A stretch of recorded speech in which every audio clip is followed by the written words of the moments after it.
Hey, who's this? Hey, how you guys doing? Nice to see you. Cameron? Nice to Nice see you. to see you guys. What are you guys doing out here? Well, I was out here explaining to Cameron that how this statue does not represent us in Asheboro.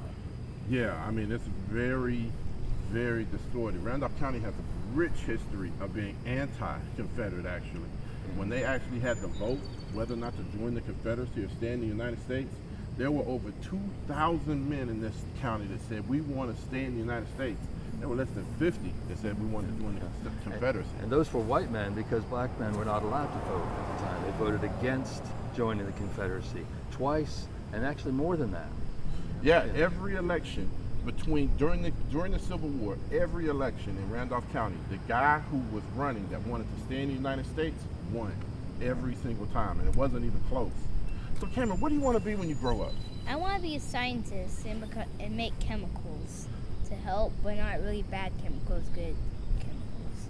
You know, when I look at your daughter and I think of everything she's going to do in the world and all the changes that she's going to make in this world, you know, and then I look at this monument and I think about all of the slaves that were here. You know, there was a young girl that's in the slave deeds.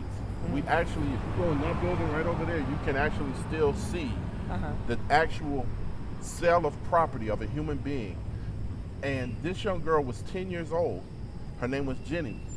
Think of everything Jenny could have been if she hadn't been held back and held in bondage. And think about selling a kid. Think about how Cameron is to be sold from her mom at 10 years old. No mom, no brothers and sisters, just sold her all by herself.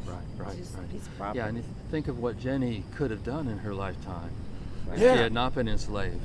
What kind of, maybe she could have been a scientist and invented things that could have helped humanity. But we lost that through this lost cause of promoting slavery over equality and freedom.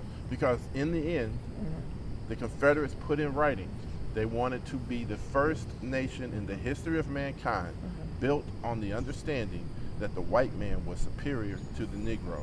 And they put in their Constitution that slavery would always remain a part of the Confederacy. Why do they want us to honor that? Right. Why do you want Cameron to honor that? Exactly. Why do we want to be reminded every day? You know, because Jenny, the girl we were talking about, all of those slaves, we found over 681 slave deeds. But we know in the 1860 census, there were over 1,000 slaves that were in Randolph County in 1860. Wow. Every last one of those individuals have descendants. And those descendants, that doesn't honor the descendants of those slaves. That's a slap in the face. Yeah. You have a descendant who was here in Randolph County. Right. Tell us about that. We both have both of our great-grandfathers were born as slaves, and both of them were living when this monument was put up. Can you imagine? Just think about this. Imagine a slave, a person that got free in South Carolina, for instance. You got free, and you are running to get to freedom. And you heard about this place in North Carolina called Randolph County. And if you get there, they've got safe harbor, they got people who will help you get food. If you can just get to if you can just get to Randolph County, that's something we should be proud of. Right. Yeah, that's our heritage. Right, but just because that happened. But imagine if he got here, that slave got here, and there was a 30-foot statue honoring the people who were trying to enslave you. If this monument didn't belong in Randolph County in 1860, it don't belong in Randolph County now. We stand for Randolph County, what it means today. Yeah, definitely. Why do you want us to honor this?